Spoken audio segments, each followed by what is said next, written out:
Well, the weather's going to be a lot cooler for a big event this weekend in the 608. Oh, yeah. Josh Breiner's live with a preview of the Good Neighbor Festival in Middleton. Good morning, Josh. Good morning, guys. Big weekend for Middleton. They're celebrating 60 years of the Good Neighbor Festival, and that weather looks like it's going to be the perfect opportunity to come on out to Fireman's Park where we are this morning, and they're all set up. Tyson Glimmie is ready for the big weekend ahead. Tyson, good morning. Good morning. So you guys have been busy setting up in the heat the last couple of days, but things are looking great out here. Yes, it's been a little bit of a challenge that this summer. That's, I think, the hottest streak that we had, thankfully.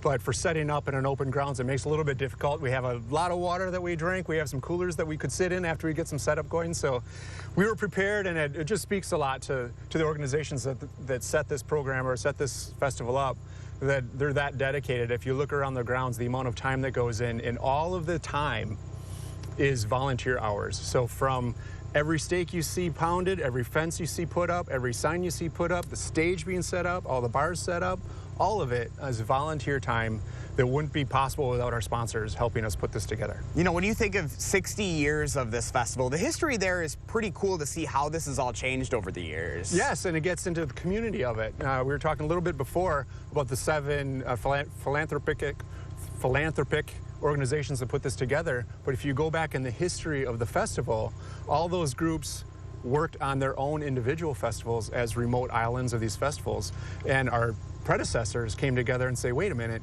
we're running short on volunteers. If we come together and put together a community festival together, then it's going to be entirely a community festival.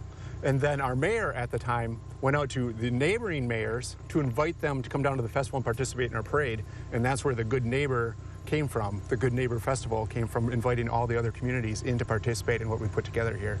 So as you see, when you come down this weekend to enjoy the awesome bands and all of the shows that we have put together for you, just imagine that this is a result of community really coming together as one to do one thing for the entire community. And it's been such a tradition too, and you guys over the years have made this into a beautiful open concept feel, so there really is something for everyone within this space. Absolutely, and you can see something for everyone from a specific space. So parents can come down and talk with their friends and their family and still see their young ones. They're in eye view and they can see everything.